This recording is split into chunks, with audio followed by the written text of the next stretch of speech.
во всех предметах. Шар или шарообразные формы. Поэтому, научившись рисовать объемно шар, мы сможем объемно изображать любые предметы, потому что здесь мы наиболее четко сможем отследить распределение света и тени по поверхности шара. Рисуем схему, назовем ее схемой объема. Сможем ей пользоваться на абсолютно любом предмете в дальнейшем. Рисуем круг и делим его на две части, свет и тень, опираясь на наш референс. И сразу подписываем слева свет и справа тень. Также рисуем лучи света, которые будут проходить через края сверху и снизу. В дальнейшем это нам понадобится для создания падающей тени. В участке света мы намечаем блик. Соотносим его тоже с нашим референсом, именно с данной ситуацией освещения. В нашем случае света даже больше, чем тени. И сразу подписываем блик. С краю со стороны тени у нас будет идти рефлекс. К нему стоит быть особенно внимательным, потому что он не одинаковый. Он где-то может становиться шире, где-то уже. И нужно быть к нему внимательным и не рисовать просто одинаковую полоску по контуру. Между светом и тенью будет участок полутени. Это будет такой переход очень плавный, который помогает сгладить границу света и тени. И сейчас добавим падающую тень. Наметим лучи, проходящие через края предмета, более четко. И продолжаем их отводить вниз. Тень, если вы обратите внимание на референс, она рассеивается. И начинается прямо из-под предмета. Под предметом будет самый темный участок, и затем она плавно будет рассеиваться, становясь светлее и светлее, и затем она очень плавно сходит на нет. Подпишем схему, повесьте эту схему у себя над рабочим столом, и когда рисуете, всегда опирайтесь на нее и разбирайте предмет, который рисуете, по этой схеме. А сейчас я вам покажу варианты освещения, какие могут быть. Сверху такой верхний боковой свет, боковой. И контражурное освещение – это когда свет идет за предметом. Обратите внимание, как меняется освещенность предмета и его падающие тени. Такая есть схема, можете ее тоже зарисовать, чтобы потом иметь в виду, когда будет другая уже ситуация освещения. Убираю планшет и сейчас начнем рисовать шар объемный. Я покажу, как создать шар объемный, как его построить правильно. Нам понадобится несколько карандашей разной мягкости, начиная от твердо-мягкого до мягких карандашей. Например, 2B и 4B в данном варианте я использую, и твердый карандаш. Есть разное обозначение твердости и мягкости карандаша. Русские карандаши это в основном Т и М, а иностранные карандаши зарубежные будут H или B. Чем больше цифра рядышком, тем он мягче или наоборот тверже. Мягкие карандаши, они более рассыпчатые и темные. Ими тон получается набирать быстрее, но они лучше размазываются. Твердыми карандашами можно создать более такую поверхность спокойную, четкую, но при этом слабый тон будет светлый. Я нашла центр листа, просто провела вертикальную линию и слегка левее смещаю у нас шар. Зачем это нужно? Потому что падающая тень, она тоже занимает какое-то место в нашем формате и берет на себя вес. И поэтому композиционно, если мы изобразим предмет ровно по центру и справа добавим падающую тень, будет ощущение визуально, что шар у нас смещен от центра в правую сторону. Так видит наш глаз, поэтому я его перемещаю и уже создаю его силуэт круглый. И далее на глаз намечаю его середину.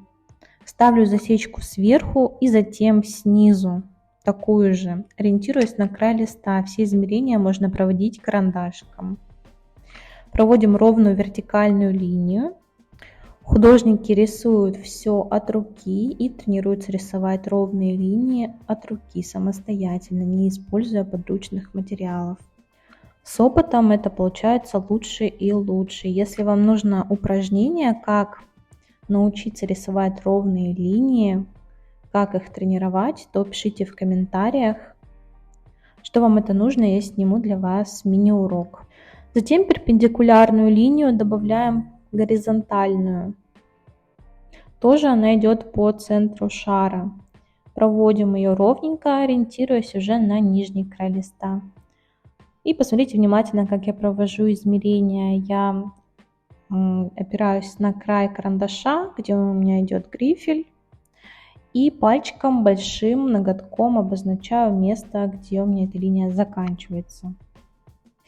Так я намечаю отрезки с правой и с левой стороны одинаковые и такие же переношу наверх и вниз. Желательно себя несколько раз перепроверить, чтобы все было четко. Потому что в процессе измерений наша рука может немножко съезжать и могут быть погрешности. Тренироваться, измерять тоже нужно. И для этого нужна определенная практика. И чем больше практики у вас будет, тем увереннее будут получаться ваши линии, все ваши построения. Сейчас нам нужно наметить вот такие дополнительные радиусы между основными 4 точками. Они будут такие же по длине, как изначально мы намечали. Это нам нужно, чтобы не срезать шарик в неподходящем нам месте, чтобы он получился более ровненький. После этого я начинаю соединять все точки, которые мы с вами наметили. Важно их перепроверить. Поначалу старайтесь проверять себя часто. Затем вы уже будете видеть и на глаз отклонения линий, что они неровные и так далее. И сможете проводить идеальные вертикали и горизонтали даже без измерений. Но глазу не всегда можно доверять. Он часто нас обманывает, вводя в заблуждение. Можете убедиться в этом, просматривая какие-нибудь визуальные обманки, которых тоже очень много. Это все нужно учитывать. Поправляем контур, стираем лишний карандаш. Стараемся оставить итоговую только линию. И сильно на карандашик не надавливайте, чтобы у вас был мягкий край, мягкий контур, мягкая граница. Давайте с вами наметим свет, откуда у нас падает. Слева боковой свет. Немного даже выходит на наш шар, и света получается больше, чем тени. И уже от крайней точки, снизу, которая идет у нас освещение, мы проводим падающую тень и намечаем ее. До конца отрисовывать не будем. Она у нас где-то продлится до сюда, это будет уже рассеивающаяся тень. Потом ее тоном обозначим. Ластиком сразу стираю все, чтобы это нам не мешалось. Я стираю немного контур, чтобы он был послабее. Можно его высветлить, чтобы он еле-еле был заметен. Я для вас еще рисую, чтобы вам было более четко видно, что я делаю.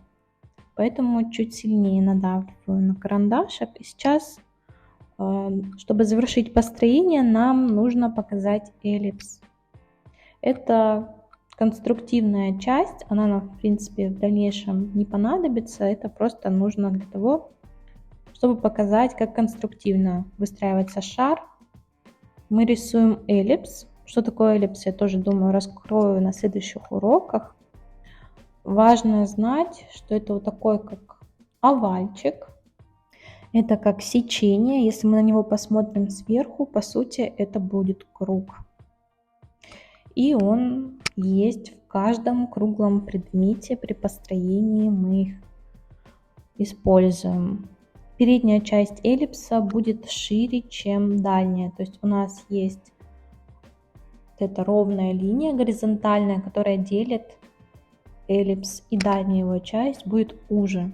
Боковые части мы можем представить в виде вот таких малых кругов, то есть обязательно они должны быть скругленные, ни в коем случае не заостряем края эллипса, и очень плавно он должен идти от центра к краю. И давайте еще нарисуем один эллипс, который у нас будет показывать, где проходит собственная тень. Мы намечаем этот участок просто сейчас карандашиком легонечко. И сделаем это место тоже сечением, эллипс простроим. Делаем это обязательно через центр, поэтому проводим диагональ. И подравниваем, если нужно, края. И плавненько закругляем его к боковым частям эллипса. И опять же, дальняя часть будет поуже, мы можем ее отмерить и сделать немного меньше. Почему дальняя часть эллипса меньше, чем передняя? Потому что она от нас удалена. То есть у нас есть ближайшая точка и дальняя точка, которая как раз таки будет находиться на той стороне эллипса. Сейчас я выделю ближайшие к нам точки у нашего шара. При конструктивном построении их обязательно тоже нужно выделить тоном и толщиной линии. За счет этого приема у нас тоже формируется объем, и человек начинает видеть, что к нам ближе, что от нас дальше, и это будет правильно. Сейчас я покажу вам, как могут проходить еще эллипсы. Их вы можете применять в ситуациях, когда у вас меняется освещение с бокового на верхнее, с другого бока и так далее. И как правильно это простраивать. То есть эллипсы, они идут по сути по всей поверхности нашего шара, но не все их нам нужно с вами показывать.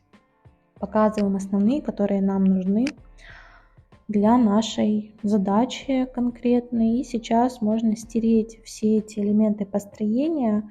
Можно очень слабенько оставить, чтобы было видно, что была проделана какая-то работа. И, например, на каком-то экзамене это будет считаться как такой профессиональный подход, потому что будет видно, что студент учел все эти моменты. Построил шарик, не просто нарисовал круг, а простроил и знает конструкцию. А также я ослабляю линию собственной тени, которую мы наметили, чтобы тоже она сильно не влияла на рисунок, потому что потом может быть сложно сделать растяжку, если вы будете надавливать именно на это место, и особенно при штрихе, заштриховке теневой части. В дальнейшем я сделаю еще раз на этом упор. Я очищаю весь лист от ненужных линий. И в данном случае хочется еще добавить плоскость стола, чтобы было понятно, что у нас шарик находится не в воздухе, а стоит на столе. При построении тоже очень важно учитывать плоскость, на которой стоит изображаемый объект. Достаточно будет наметить лишь одной горизонтали, одной плоскости. И обратите внимание, что мой шар приподнят от центра наверх тоже, что у меня снизу больше расстояние, чем сверху. Это композиционно тоже будет правильно, потому что визуально, опять же, наш глаз нас обманывает, и центр мы не считываем четко. Вы можете это проверить, потренироваться, взяв любой лист и попробовать на глаз определить центр, как вам кажется, где будет он находиться. И в большинстве случаев у вас точка будет выскакивать наверх. И поэтому в рисовании используется такой прием, чтобы снизу было расстояние чуть побольше. Плоскость стола тоже нужно провести ровно. Это ровная горизонталь абсолютно. Я ее по краю листа выровняла.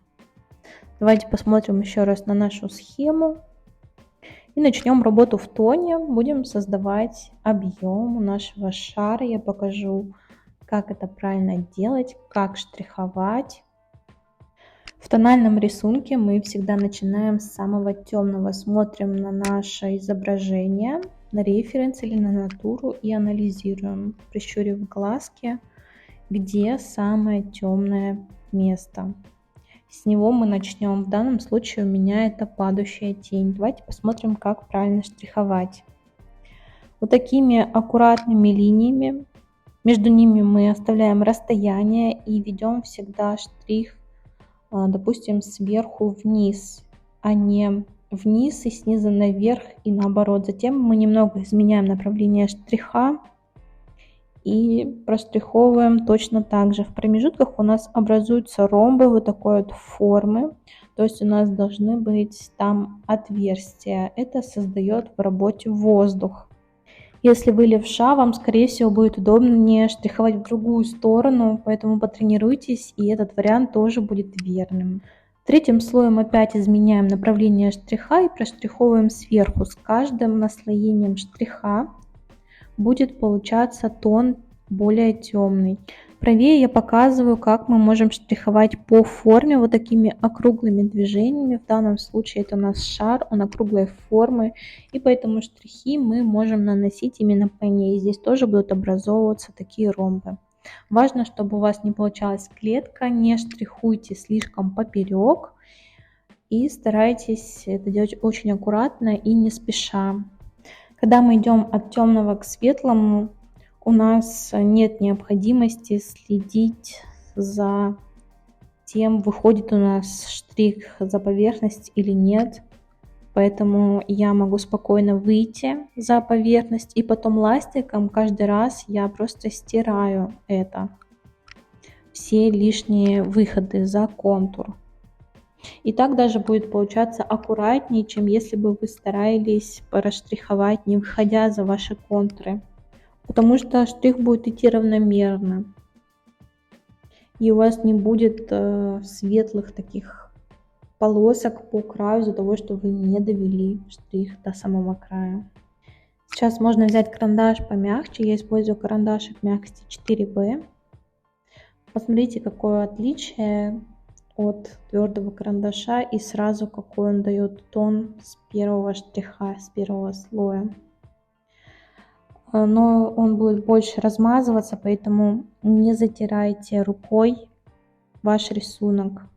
Мы заштриховываем более темный тон именно под шариком, и здесь мы можем повторять тоже форму шара и проштриховывать по форме. По форме это как раз таки и есть вот такой момент, что мы видим форму, чувствуем ее и проштриховываем по ней, и она, в общем-то, будет везде такая форма отслеживаться, и мы должны следить за ее изменением. В шарике это не особо отслеживается, в более сложных предметах мы сможем это проследить на следующих уроках.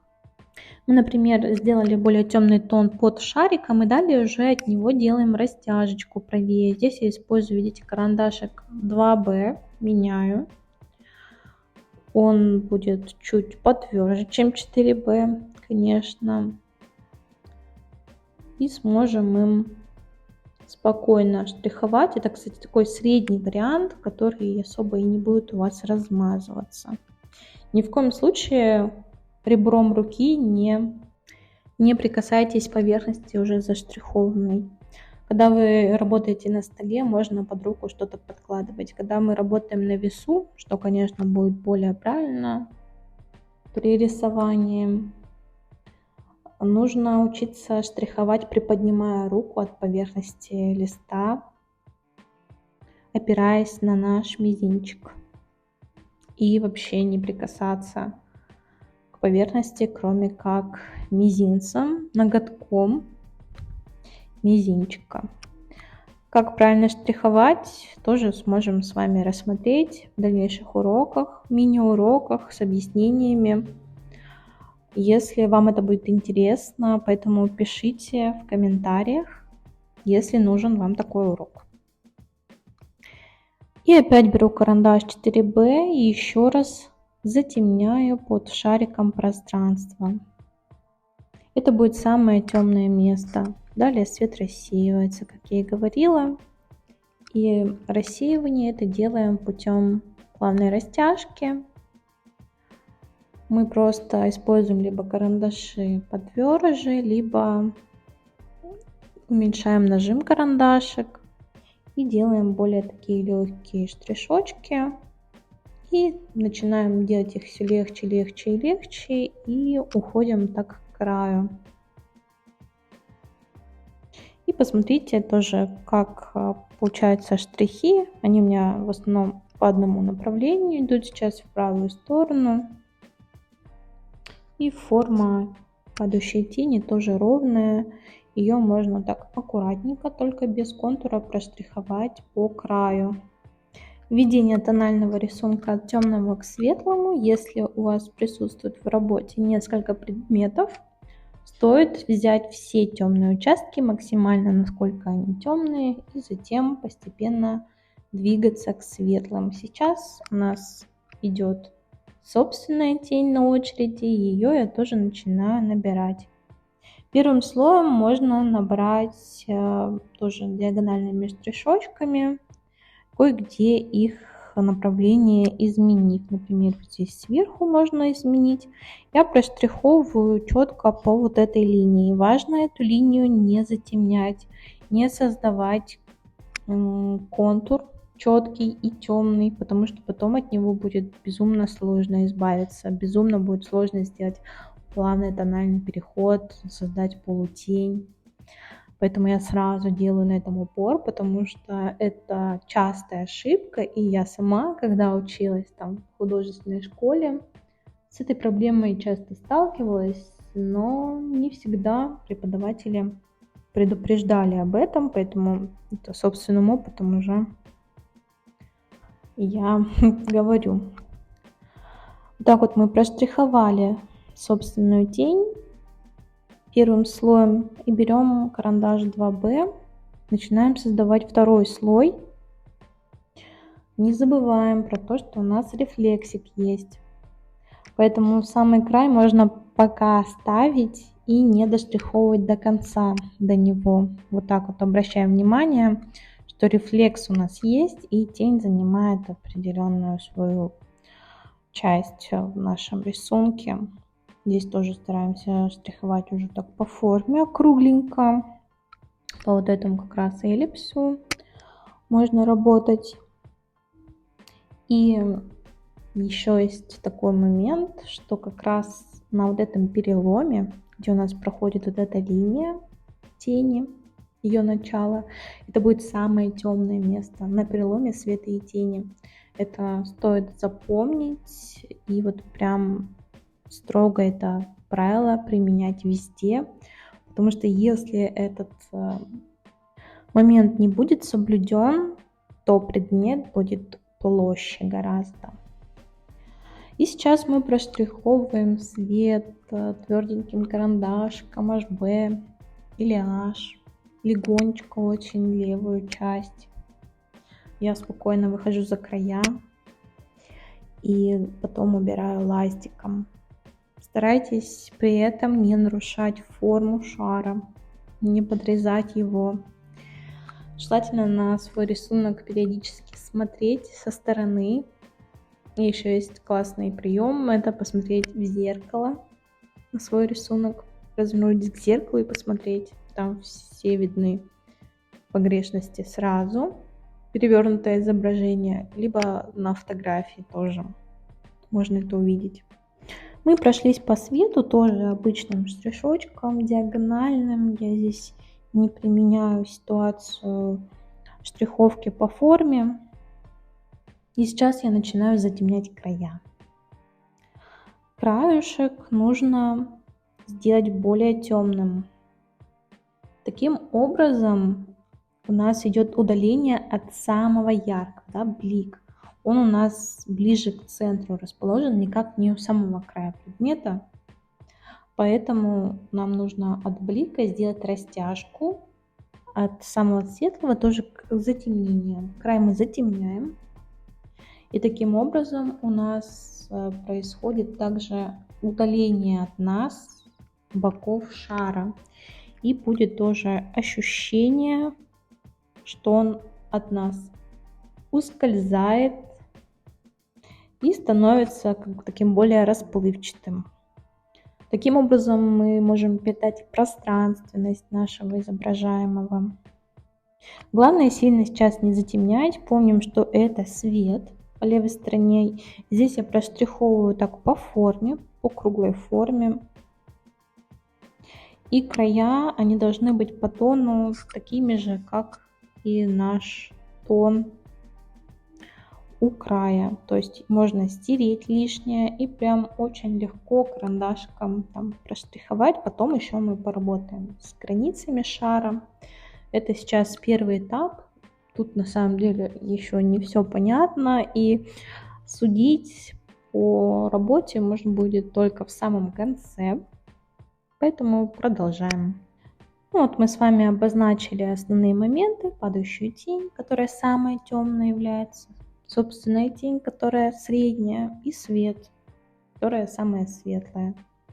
Это очень важно. У вас эти три момента сливаться не должны. Они не должны быть одинакового тона. Это тоже одна из самых частых ошибок у всех художников, у очень многих. Это путаница в тоне. Прищуриваем глаз, зажмуриваем глаза сильно-сильно и смотрим, где самое темное, где среднее, где светлое. Очень важно научиться изначально с самых азов это делать, анализировать, что светлее, что темнее. В принципе, всегда у нас идет анализ всего. Художники очень внимательные люди. Собственную тень я начинаю еще темнять. И вот здесь вот вместе с рефлексом уже в этот раз я это делаю. И проштриховываю также, выходя за форму шара и даже попадая на падающую тень. И как вы видите, с ней ничего не происходит, потому что тон у меня гораздо светлее уже идет, и ничего с ним, с темным тоном не произойдет. Поэтому, когда мы идем от темного к светлому, мы можем выходить за края, потом их подправлять, и дальше все будет хорошо у нас. Так, мы схемку разложили. Сейчас нам нужно будет аккуратно создать объемную форму.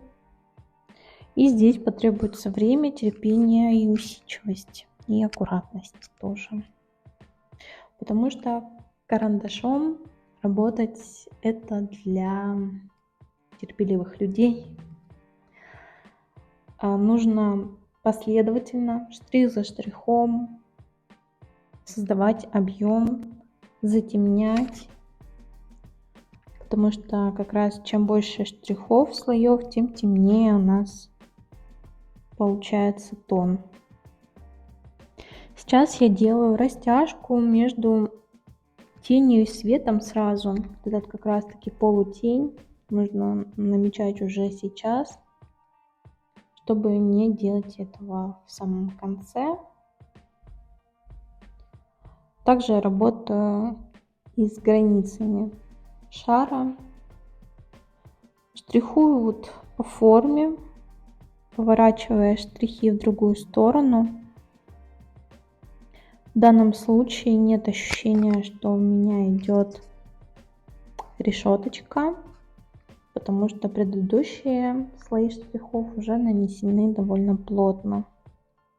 Тут же я могу изменять направление штриха и штриховать по эллипсу, который мы с вами простраивали, и так поднимать штрих наверх. Идем кверху и обязательно я ослабляю нажим на карандашик при движении наверх и делаю очень легкие штришочки. Карандашик использую твердый. Прохожусь еще раз по границе света и тени. Это место самое темное, напоминаю. И его я начинаю затемнять.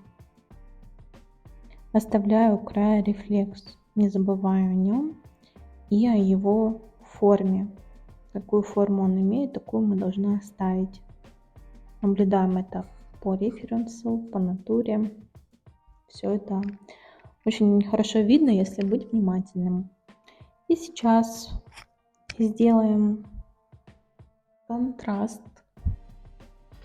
в области перехода от цвета к тени. Вот это место, оно будет самым темным, как уже упоминалось, и нам сейчас нужно это показать. Конечно, эта часть не должна быть темнее, чем падающая тень. Мы уже определили, что падающая тень это самая темная. Карандаш беру пока что мягкости 2B и начинаю проштриховывать также по форме это место, оставляя у края рефлекс. Не захожу на него. Рефлекс тоже стоит немножко приглушить. Он не должен быть светлее, чем свет. Это еще одно очень важное правило. Рефлекс — это часть тени, и он должен всегда оставаться частью тени, а значит должен быть темнее, чем свет. Карандашиком твердым его приглушаем, и на протяжении всего рисунка следим за тем, чтобы он был темнее, чем свет, темнее, чем полутень. От тени создаем переход, полутень, проштриховывая сверху, снизу по форме. У центра делаем более ровные штришочки и затем закручиваем влево. Я не прикасаюсь рукой к рисунку и не размазываю его ни в коем случае. Так вот проштриховываем по центру, теперь работаем, выходим к правому краю. Так вот везде нужно снизу, сверху, на вот этом всем переходе по всей поверхности сделать этот полутень. Это, кстати, самая сложная задача и самая важная. Именно этот процесс занимает больше всего времени на создание очень плавной, красивой растяжечки. Мы можем немного повернуть штрихи и создавать их по форме тоже эллипса, как у нас и тень идет, именно на границе света-тени, и затем плавно рассеивать эту растяжечку, штрих ослаблять. И, конечно, затемним рефлекс еще. Так вот у меня получается. И сейчас момент штриховки ластиком. Ластик нужно подрезать канцелярским ножом, чтобы он был остренький. И научиться штриховать ластиком тоже важно. Мы начинаем им штриховку так же, как и карандашиком, заходя на темный тон. И таким образом мы также создаем переход. Он получится более плавный благодаря этому приему. Поэтому аккуратно так подштриховываем. Важно, чтобы это было действительно как линия штриховочная. Тогда все будет хорошо. Сейчас я еще немножко дорабатываю теневую часть. Смотрю на рисунок со стороны. Если вижу где-то четкие очертания пятен тоновых, то я их растягиваю, создавая плавные переходы абсолютно во всех местах. И в теневых, и в полутеневых, и в рефлексах. Ни одна часть не должна начинаться слишком резко. Это всегда очень плавные перетекания. Я над ними работаю скрупулезно. И опять беру ластик, высветляю блик. Прям стираю эту поверхность и рядом проштриховываю, рядом с этим лучом света, проштриховываю ластиком вокруг, делая также растяжку от этого самого светлого пятна к свету. И затем твердым карандашом я занимаюсь уже краем шара, создаю мягкие границы, дорабатываю переходы между светом и тенью. Тоже на границах света и тени работаем. И на границах полутени и света тоже должен быть плавный переход. И эти нюансы Не делайте мягким карандашом, тоже такой совет. Делайте это твердыми карандашами, максимум HB, и тогда будет получаться очень мягкая форма, мягкий переход. Поэтому очень важно в наборе вашем рабочем иметь разные карандашики, разной мягкости и разной твердости.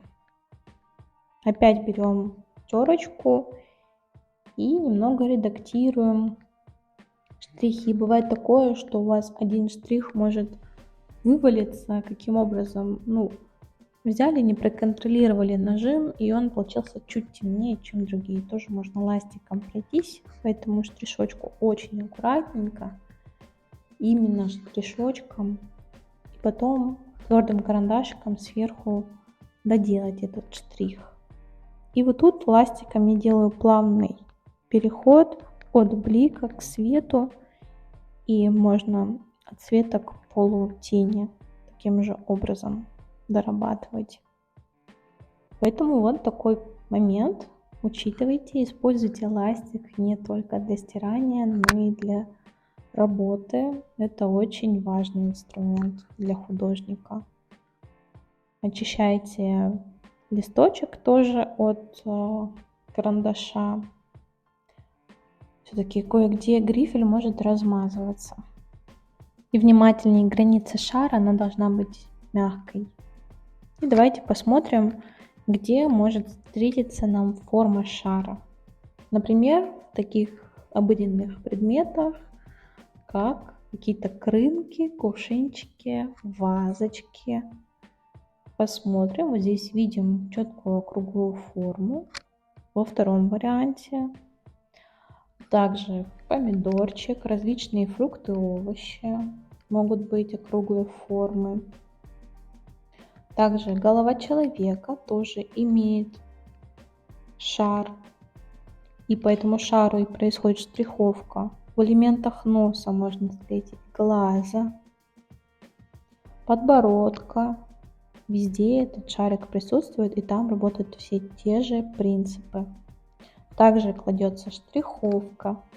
Также у нас есть свет-тень, блик-рефлекс, падающая тень. Это очень важно. Знать, как рисовать шар, как правильно штриховать по форме шара, как распределяется по нему схема, свет как распределяется. Так что это самая базовая вещь, с нее мы с вами и начинаем, так мы будем лучше понимать форму. И в дальнейшем нам с вами будет гораздо проще анализировать и более сложные предметы. Поэтому мы с вами начинаем с простого, с шара. Хотя это не просто, согласитесь, было карандашком простым создать объем. Это довольно длительная работа.